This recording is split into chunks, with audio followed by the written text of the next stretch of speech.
Hi everyone, this is Glenda Ganzon and welcome to my Human Anatomy and Physiology class. And for today's lesson, I'm going to be discussing the cellular level of organization, particularly the transport across the cell membrane. So stay tuned.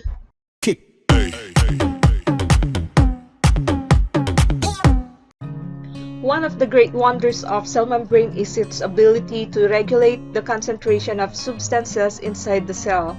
These substances includes ions such as calcium, sodium, potassium, and chlorine.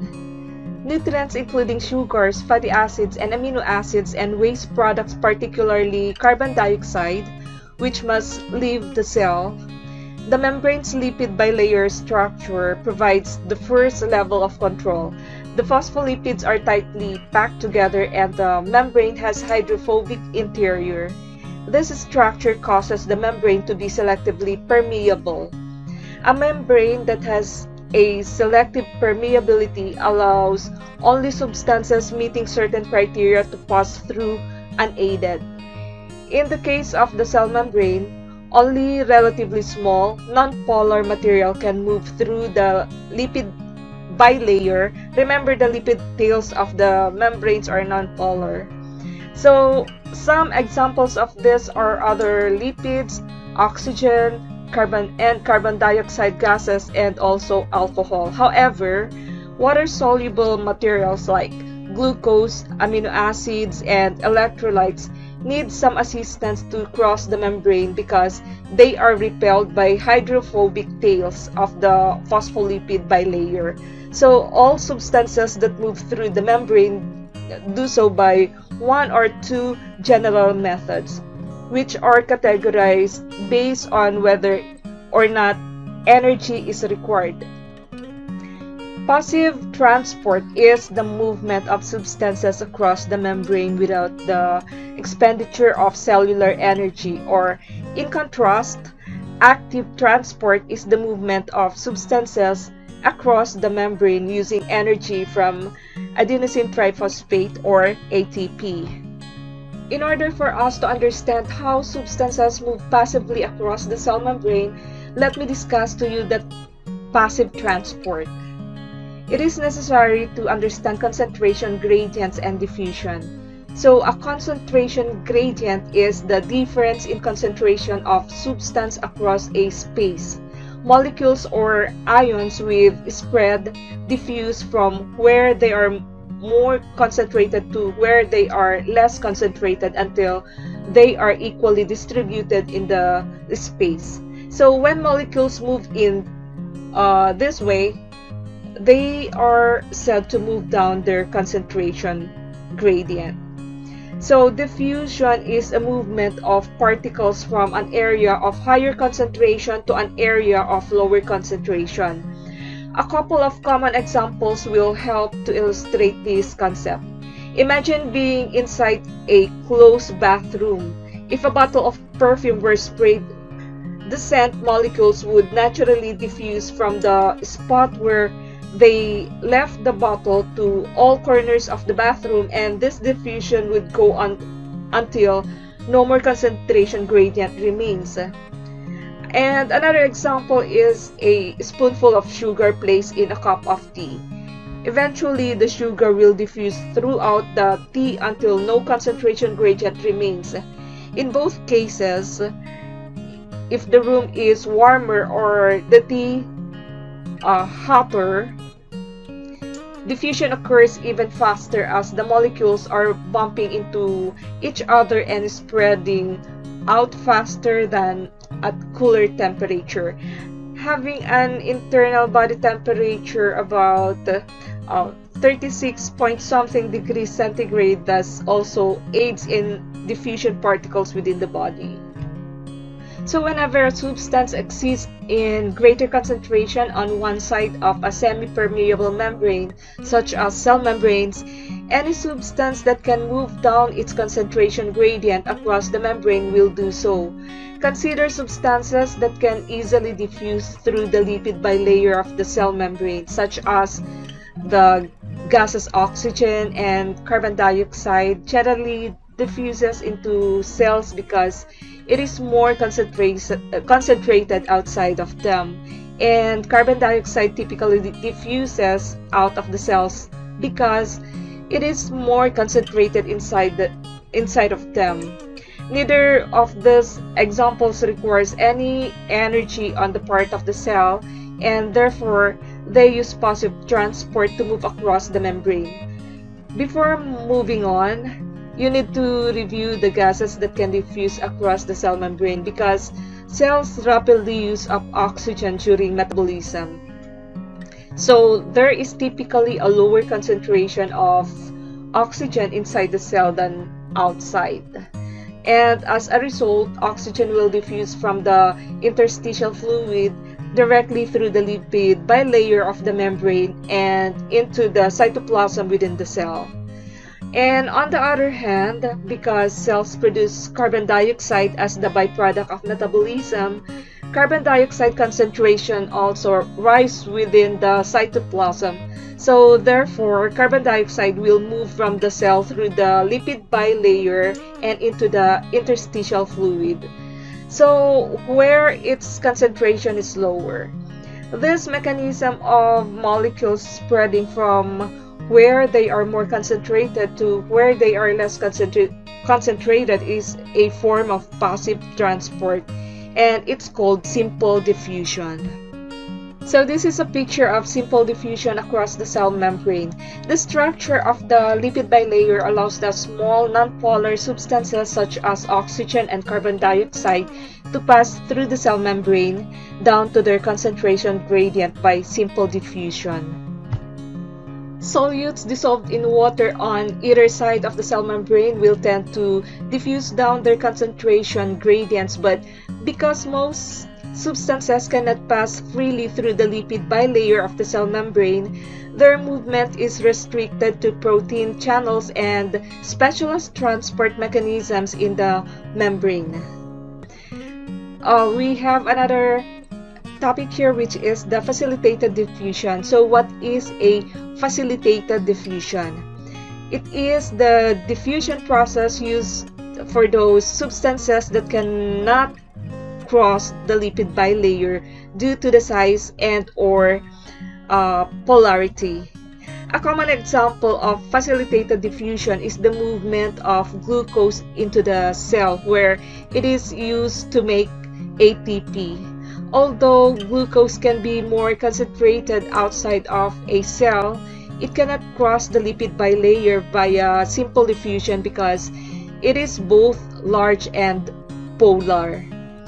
To resolve this, a specialized carrier protein called the glucose transporter will transfer glucose molecules into the cell to facilitate its inward diffusion. This is a picture of facilitated diffusion. In Figure A, facilitated diffusion of substances crossing the cell membrane or plasma membrane takes place with the help of proteins such as channel proteins and carrier proteins.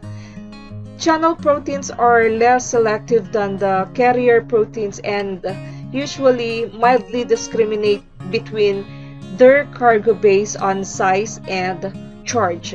And in the Figure B, carrier proteins are more selective, often only allowing one particular type of molecule to cross. In some cases, facilitated diffusion might move two substances in the same direction across the membrane, called symport. For example, in intestinal cells, sodium ions and glucose molecules are co-transported in the cells.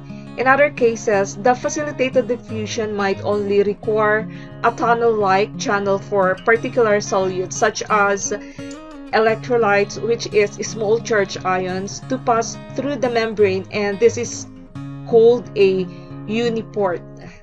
As an example, even though sodium ions are highly concentrated outside of cells, these electrolytes are polarized and cannot pass through the nonpolar lipid bilayer of the membrane, and their diffusion is facilitated by membrane proteins that form sodium channel, so that sodium ions can move down their concentration gradient from outside the nerve or outside the cells to the inside the cells. And there are many other solutes that must undergo facilitated diffusion to move into the cell, such as amino acid, or to move out of a cell, such as waste. Because facilitated diffusion is a passive process, it does not require energy expenditure by the cell. Water also can move freely across the cell membrane of all cells, either through protein channels or by slipping between the lipid tails of the membrane itself. Osmosis is the diffusion of water through a semi-permeable membrane. This is an example of osmosis.